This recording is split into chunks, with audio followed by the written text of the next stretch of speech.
Morning welcome to 6 TV. నేను ఆనంద్. ఇక అన్ని పేపర్లో ఉన్నటువంటి ప్రధాన అంశాలు మనం ఒకసారి చూద్దాం. మొదటిగా ఈనాడు పేపర్లో ఉన్నటువంటి ప్రధాన అంశాలు మనం చూస్తే, సింగరేణి ఇన్ఛార్జ్ సీఎండీగా బలరాం జీఏడీలో రిపోర్ట్ చేయాలని ప్రస్తుత సీఎండీ శ్రీధర్కు సర్కార్ ఆదేశం చేసినటువంటి అంశం చూస్తున్నాం. ఇక సింగరేణి సంస్థ సీఎండీ పోస్ట్ నుంచి శ్రీధర్ను బదిలీ చేస్తూ ప్రభుత్వం మంగళవారం ఉత్తర్వులు జారీ చేసింది. అలాగే ఆయనకు ఎక్కడ పోస్టింగ్ ఇవ్వకుండా సాధారణ పరిపాలన శాఖలో రిపోర్ట్ చేయాలని ఆదేశించింది. ఆయన ఇంతకాలం సీఎండీ పోస్టులో డిప్యూటేషన్పై కొనసాగుతున్నారు. ఏడాదికి ఒకసారి డిప్యూటేషన్ పదవీ కాలాన్ని పొడిగిస్తూ గత ప్రభుత్వం 9 ఏళ్ల పాటు కొనసాగించినటువంటి అంశం అయితే మనం ఇక్కడ చూడొచ్చు. ఇక మరొక అంశం చూద్దాం. నలుమూలలకు మెట్రో, తక్కువ వ్యయంతో హైదరాబాద్లోని ప్రధాన ప్రాంతాలన్నిటికీ విస్తరణ. గత ప్రభుత్వం ప్రతిపాదించిన రాయదుర్గం విమానాశ్రయ మార్గ నిర్మాణం నిలిపివేత. సమీక్షలో సీఎం రేవంత్ రెడ్డి ప్రతిపాదించినటువంటి అంశం చూస్తున్నాం. ఇంకా కొత్త ప్రతిపాదనలకు ఆమోదం.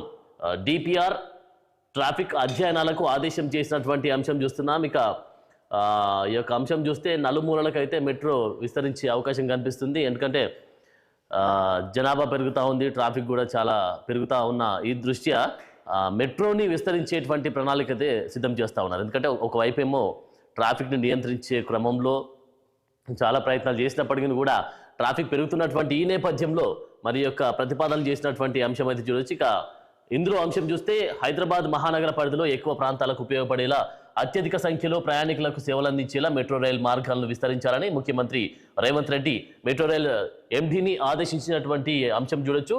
కొత్త అలైన్మెంట్ వల్ల తక్కువ దూరంతో అత్యధిక ప్రయాణ ప్రయోజనం జరిగేలా, నిర్మాణ వ్యయం తక్కువయ్యేలా చూడాలన్నారు. ప్రస్తుత మెట్రో క్యారిడార్లకు సమీపంలో ఉన్న ప్రాంతాలకు మెట్రో రైలు విస్తరణ చేపట్టి నగరం నలు దిశల అభివృద్ధి జరిగేలా చూడాలన్నారు. ఇక గత ప్రభుత్వ ప్రతిపాదించిన రాయదుర్గం విమానాశ్రయ మార్గ నిర్మాణాన్ని నిలిపివేయాలన్నారు. గత ప్రభుత్వం చేసినటువంటి ప్రతిపాదనలు కూడా నిలిపివేయాలి అని చెప్పి చేస్తూ కొత్త ప్రతిపాదనలు అయితే సృష్టించినటువంటి అంశం చూడొచ్చు. మరొక అంశం చూద్దాం. సంక్షేమానికి అధిక ప్రాధాన్యం, విభజన చట్టం కింద ఇవ్వాల్సిన 1800 కోట్లు విడుదల చేయాలి. నీతి ఆయోగ్ సభ్యులతో ముఖ్యమంత్రి రేవంత్ ప్రతిపాదించినటువంటి అంశం చూడొచ్చు. సంక్షేమానికి అధిక ప్రాధాన్యం, విభజన చట్టం కింద ఇవ్వాల్సిన 1800 కోట్లు విడుదల చేయాలనేటువంటి నిబంధన అయితే నీతి ఆయోగ్కి ఇచ్చినటువంటి అంశం చూడొచ్చు. ఇక మరొక అంశం, కాళేశ్వరంపై సిబిఐ విచారణ ఎందుకు కోరడం లేదు? కాంగ్రెస్ బారాస డిఎన్ఏ ఒక్కటే, తుమ్మితే పడిపోయేలా రాష్ట్ర ప్రభుత్వం, కేంద్ర మంత్రి కిషన్ రెడ్డి వ్యాఖ్యలు చేశారు. కాళేశ్వరంపై సిబిఐ విచారణ ఎందుకు కోరడం లేదు అనేటువంటి ప్రతిపాదన అయితే తీసుకొచ్చినటువంటి అంశం కిషన్ రెడ్డి ఇక్కడ మాట్లాడినటువంటి అంశం చూడొచ్చు. మరొక అంశం చూద్దాం. ఛార్జీల పెంపునకు అనుమతిస్తారా? ఛార్జీల పెంపునకు అనుమతిస్తారా అనేటువంటి ఒక ప్రధాన అంశంగా మనం చూడొచ్చు. సో ఇక్కడ 31 వార్షిక ఆదాయం అవసరాల నివేదిక సమర్పించాలంటూ డిస్కంలకు ఈఆర్సీ అల్టిమేటం జారీ చేసింది. లేని పక్షంలో ఫిబ్రవరి 1 నుంచి రోజువారీ జరిమానా విధిస్తామని హెచ్చరికలు చేశారు. ఛార్జీల పెంపునకు అనుమతిస్తారా? 31లోగా వార్షిక ఆదాయ అవసరాల నివేదిక సమర్పించాలంటూ డిస్కంలకు ఈఆర్సీ అల్టిమేటం జారీ చేసింది. లేని పక్షంలో ఖచ్చితంగా ఫిబ్రవరి 1 నుంచి వచ్చే నెల 1 నుంచి రోజువారీ జరిమానా విధిస్తామని కూడా హెచ్చరికలు జారీ చేసింది. మరొక అంశం చూద్దాం. కాంగ్రెస్తో పనిచేసేందుకు సిద్ధం, ఆ ప్రక్రియ పూర్తి చేసేందుకు నేడు ఢిల్లీ వెళ్తున్న వైఎస్ షర్మిల వెల్లడి చేసినటువంటి అంశం చూడొచ్చు. ఏపీ రాజకీయాల పరిణామాలకు మనం చూస్తే, వైఎస్ఆర్టీపీ అధినేత్రి వైఎస్ షర్మిల అయితే ఒక ప్రతిపాదన తీసుకొస్తుంది. ఏపీకి సంబంధించినటువంటి, ఒకవైపు అధికారంలో అన్న ఉంటే మరొక వైపు చెల్లె అధికారం కోసం ప్రయత్నం చేస్తున్నటువంటి యొక్క సందర్భం చూడొచ్చు. ఈ నేపథ్యంలో ఢిల్లీకి వెళ్తున్నట్టుగా కాంగ్రెస్తో పనిచేసేందుకు సిద్ధంగా ఉన్నటువంటి ప్రతిపాదించినటువంటి అంశం చూడొచ్చు. దాని తర్వాత ఆ ప్రక్రియ పూర్తి చేసేందుకు నేడు ఢిల్లీ వెళ్తున్నా అనేటువంటి ఆ మాట కూడా చెప్పినటువంటి అంశం చూడొచ్చు. సో మరి రోజు రోజుకి ఏపీలో అయితే రాజకీయ పరిణామాలు మారుతూ ఉన్నాయి. సో మరి ఏపీలో ఎలా ఉండబోతుంది అనేది కూడా ఒక 6 నెలల్లో అయితే ఒక కొలిక్కొచ్చే అవకాశం కనిపిస్తుంది. మరొక అంశం చూద్దాం. ఉపాధ్యాయుల పదోన్నతులకు టెట్ తప్పనిసరి, తుది నిర్ణయానికి విద్యాశాఖ ఆమోదం చేసే అవకాశం కనిపిస్తుంది. ఉపాధ్యాయుల పదోన్నతులకైతే టెట్ తప్పనిసరిగా రాయాల్సిందే అని చెప్పేసి కూడా ఇస్తున్నటువంటి అంశం చూడొచ్చు. ఇక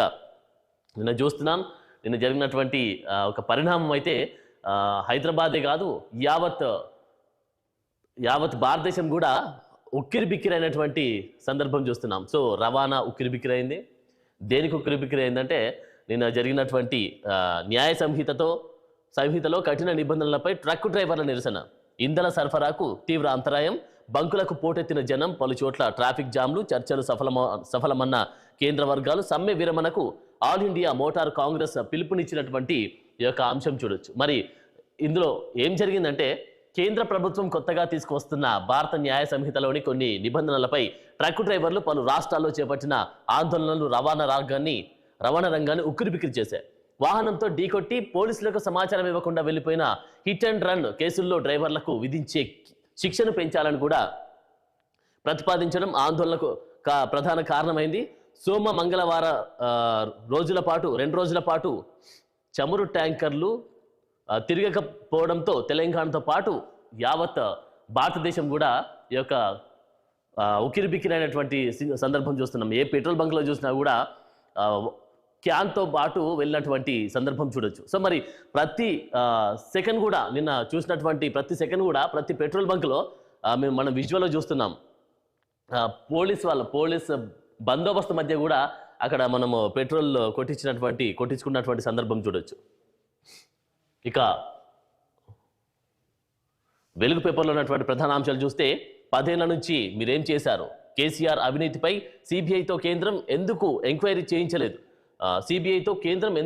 చేయించలేదని ఉత్తమ్ కుమార్ రెడ్డి వ్యాఖ్యలు చేశారు. కదా ఇతర రాష్ట్రాల లీడర్లపై కూడా కేసులు పెట్టినోళ్ళు మీ మిత్రుడిని ఎందుకు వదిలేసిండ్రు, అన్ని తెలిసి కాళేశ్వరానికి కేంద్ర ప్రభుత్వం అప్పులు ఎట్లిచ్చింది, కాళేశ్వరంపై ఈ వారంలోనే జ్యుడిషియల్ ఎంక్వైరీ మొదలు పెట్టే అవకాశం కనిపిస్తుంది. ఇక ఎవరు తప్పు చేసినా వదిలిపెట్టేది లేదని కూడా కాళేశ్వరానికి సంబంధించి ఉత్తమ్ కుమార్ రెడ్డి వ్యాఖ్యలు చేసినటువంటి అంశం చూస్తున్నాం. ఎవరు తప్పు చేసినా కూడా వదిలిపెట్టేది లేదు, సహించేది లేదు, ఖచ్చితంగా అందరికీ శిక్ష పడేలా చేస్తాం, శిక్ష పడాలి అనేటువంటి ప్రతిపాదన కూడా ఇక్కడ తీసుకొచ్చినట్టు సందర్భం చూస్తున్నాం. ఇక ప్రధాన ప్రాంతాలను కలుపుతూ మెట్రో విస్తరణ, ఎక్కువ ప్రయోజనం తక్కువ ఖర్చు ఉండాలి, అందుకు తగ్గట్టుగా డిపిఆర్ రెడీ చేయండి అనేటువంటి యొక్క అంశం చూడొచ్చు. సీఎం రేవంత్ రెడ్డి వ్యాఖ్యలు చేశారు. దాంతోపాటు కాంగ్రెస్లో వైఎస్ఆర్టీపీ విలీనం రేపు, రాహుల్ సమక్షంలో పార్టీలో చేరనున్న షర్మిల, అంటే రోజుకో పరిణామాలు అయితే చోటు చేసుకుంటున్నాయి ఏపీకి సంబంధించి. సో మరొక అంశం చూద్దాం. రాష్ట్రం కోరితే కాళేశ్వరంపై 48 గంటల్లో సిబిఐ ఎంక్వైరీ, కాంగ్రెస్ సర్కార్ ఎందుకు కోరడం లేదు, కిషన్ రెడ్డి కూడా వ్యాఖ్యలు చేసినటువంటి సందర్భం చూస్తాం. అంటే మనం కాళేశ్వరం కుంగుబాటుకు జరిగినటువంటి అంశాన్ని కూడా ప్రతిపాదనలకు తీసుకొస్తా ఉన్నారు కిషన్ రెడ్డి గారు. సో మరి ఈ సందర్భంలో కాంగ్రెస్ సర్కార్ ఎందుకు, అంటే సిబిఐ ఎంక్వైరీకి సంబంధించి ఎందుకు కోరడం లేదు, అసలు ఏం దాచిపెడతారా, అందులో మతలబేంటి అని కూడా తీసుకొచ్చినటువంటి, అంటే బయటికి తీసుకొచ్చినటువంటి ప్రయత్నం అయితే చేసేటువంటి సందర్భం మనం ఇక్కడ చూడొచ్చు. మరొక అంశం చూద్దాం. మిషన్ భగీరథ కథేంది, ఇక్కడ మన సీఎం రేవంత్ రెడ్డి ప్రస్తావించినటువంటి అంశం చూస్తున్నాం. ఇంకా మిషన్ భగీరథ కథేంది అనేటువంటి మనం ఒక హైలైట్గా చూస్తున్నాం. ఇప్పటి వరకు పెట్టింది 31,000 కోట్లతో దేనికి ఎంత ఖర్చు అయింది. సో మిషన్ భగీరథకు సంబంధించి 31,000 ఖర్చు అయినటువంటి అంశాన్ని అయితే లేవనెత్తుతా ఉన్నారు. సో మరి దీనికి సంబంధించి దేనికి ఎంత ఖర్చు అయింది ఏంటనేది కూడా కూలంకషంగా వివరించే ప్రయత్నము ఎవరు చేయలేదు. మరి దానికి సంబంధించి ఏం మాట్లాడారో ఒకసారి చూద్దాం. అప్పులన్నీ తెచ్చారు, కాంట్రాక్ట్ పనులు ఎవరికి ఇచ్చారు, ఎన్ని పైప్ లైన్లు వేశారు, ఆ పైపులు ఎక్కడి నుంచి తెచ్చారు, అధికారులను లెక్కలు అడిగిన CM Revanth Reddy fibre grid project పైన రిపోర్ట్ ఇవ్వాలనే ఆదేశం. మిషన్ భగీరథ పథకంలో గోల్మాల్ జరిగిందన్నట్టు ఆరోపణలు చేశారు. విచారణ చేయించే యోచనలో రాష్ట్ర ప్రభుత్వం కసరత్తు చేసినటువంటి అంశం చూడొచ్చు. సో మిషన్ భగీరథకు సంబంధించి 31,000 కోట్లు ఎక్కడి నుంచి తీసుకొచ్చారు, దేనికి పెట్టిరు, సో పైప్ లైన్ ఎక్కడి చేశారు, పైపులు ఎన్ని వేశారు, దానికి సంబంధించి కూలంకషంగా చర్చించే ప్రయత్నం అయితే చేస్తూ ఉన్నారు. సో మరి దీనికి సంబంధించి మరి అధికారులు ఏ విధమైనటువంటి వివరణ ఇచ్చుకుంటారు అనేది చూడాలి. సో దానికి సంబంధించి అయితే విచారణ చేయించే ప్రయత్నంలో అయితే రాష్ట్ర ప్రభుత్వం ఉన్నట్టుగా మనం ఇక్కడ చూడొచ్చు. ఇక మరొక అంశం చూద్దాం. 21 ప్రాజెక్టులు 21,000 కోట్లు, తమిళనాడులో ప్రధాని మోదీ శంకుస్థాపనలో ప్రారంభోత్సవాలు చేసినటువంటి యొక్క ఇమేజ్ మనం చూడొచ్చు.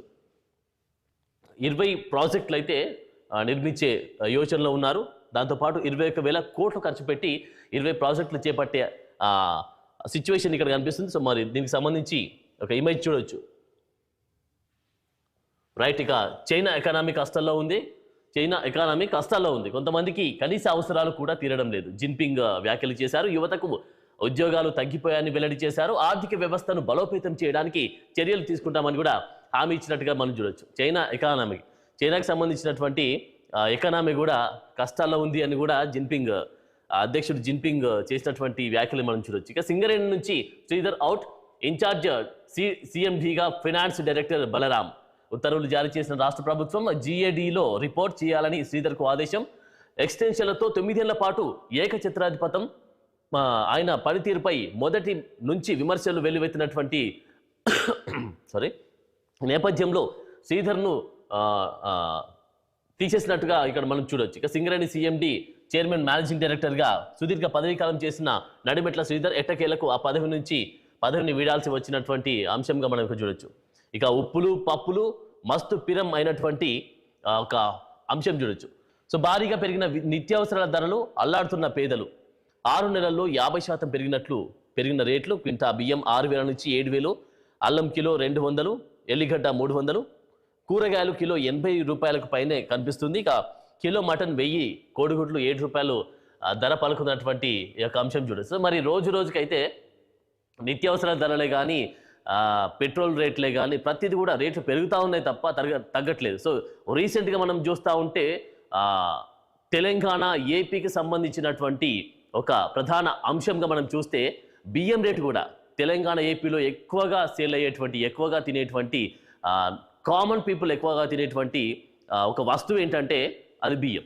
సో బియ్యానికి సంబంధించి 1000 నుంచి 1500, 1500 నుంచి 2000, 2000 నుంచి 2500 కూడా పెరిగినటువంటి సందర్భం చూడొచ్చు. సో దాంతో పాటుగా ఇప్పుడు కూరగాయల రేట్లు పెరిగినా లేకపోతే అల్లం ఎల్లిగడ్డ రేట్లు పెరిగినా ఏదో ఒకటి వేసుకొని తినొచ్చు. కానీ ఆ బియ్యం రేటు పెరిగేసరికి సామాన్య ప్రజలైతే అల్లాడిపోతున్నటువంటి వైనం మనం చూడొచ్చు. సో మరి రోజుకి ఇలా పెరుగుతూ ఉంటే సామాన్యుడు ఎలా బతకాలి అనేది కూడా ఆలోచించేటువంటి పరిణామం అయితే వస్తూ ఉంది. మరి సో చూడాలి మరి సామాన్యుడికి సంబంధించి ఎలా ఉండబోతుంది, వారి యొక్క స్థితిగతులకు సంబంధించి ఎలా ఉండబోతుంది, గవర్నమెంట్ ఏ విధంగా, అలా తెలంగాణ కావచ్చు, ఏపీఏ కావచ్చు, యావత్ భారతదేశమే కావచ్చు, సో గవర్నమెంట్ ఏ విధంగా ఈ యొక్క కామన్ పీపుల్ని ఆదుకుంటుంది అనేది కూడా మనం చూడాల్సిన అవసరం అయితే ఉంది.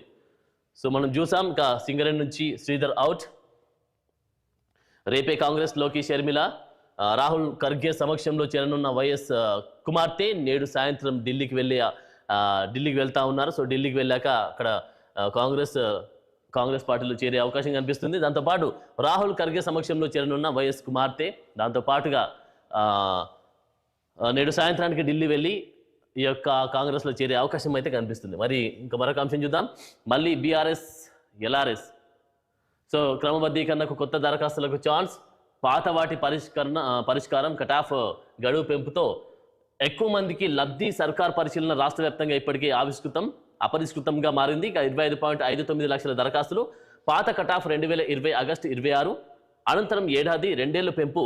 పాతవి కొత్తవి కలిపితే ఎల్ఆర్ఎస్ కింద 10,000 కోట్లు. ఇట్లా ఏబిఎన్ ఆంధ్రజ్యోతిలో వివరించినటువంటి ప్రధాన అంశం అయితే మనం చూస్తున్నాం. సో మళ్ళీ బీఆర్ఎస్ ఎల్ఆర్ఎస్ క్రమబద్ధీకరణకు కొత్త దరఖాస్తులకు ఛాన్స్ ఇచ్చే అవకాశం కూడా కనిపిస్తున్నటువంటి ఈ యొక్క అంశం చూడొచ్చు. అదనపు రుణం ఇప్పించండి, కేంద్రం రాష్ట్రానికి మధ్యవర్తిత్వం నెరపండి. నీతి ఆయోగ్ వైస్ చైర్మన్కు సీఎం రేవంత్ రెడ్డి విన్నపం చేసినటువంటి అంశం చూడొచ్చు. ఇక భూకంపం మృతులు 55 మంది. జపాన్లో ఒక్క రోజులోనే 155 ప్రకంపనలు, వేలాది మంది సురక్షిత ప్రాంతాలకు తరలింపు. వాజిమాలోని ఒకే వీధిలో 200 ఇళ్లు దగ్ధం. ఇషికావాలో అంధకారంలో 45,000 గృహాలు అంధకారంలో ఉన్నటువంటి మరొక అంశం కూడా చూడొచ్చు. రైట్, ఇక మరొక పేపర్లో ఉన్నటువంటి ప్రధాన అంశాలు చూద్దాం. రైట్, ట్యాంకర్ డ్రైవర్ల సమ్మెతో పెట్రోల్ కటకట. బంకులకు పోటెత్తిన వాహనదారులు. దాంతోపాటు మధ్యాహ్నం కల్లా నిండుకున్న నిల్వలు.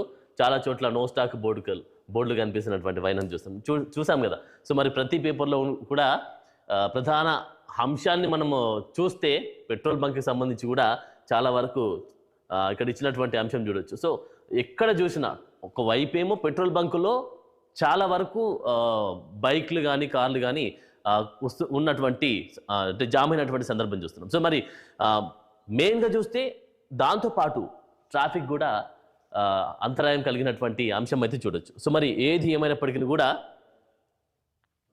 ఇక్కడ జరిగినటువంటి చర్చలు అయితే సఫలమైనటువంటి అంశంగా చూడొచ్చు. ఇక మరొక అంశం చూద్దాం. సమైక్య స్ఫూర్తితో సాగుతాం, ప్రజా సంక్షేమం, రాష్ట్ర సమగ్రాభివృద్ధి లక్ష్యంగా కలిసి పనిచేయాలి. సో మరి రైట్, ఇక్కడ రేవంత్ రెడ్డి ప్రస్తావించడం చేసినటువంటి అంశం చూడొచ్చు.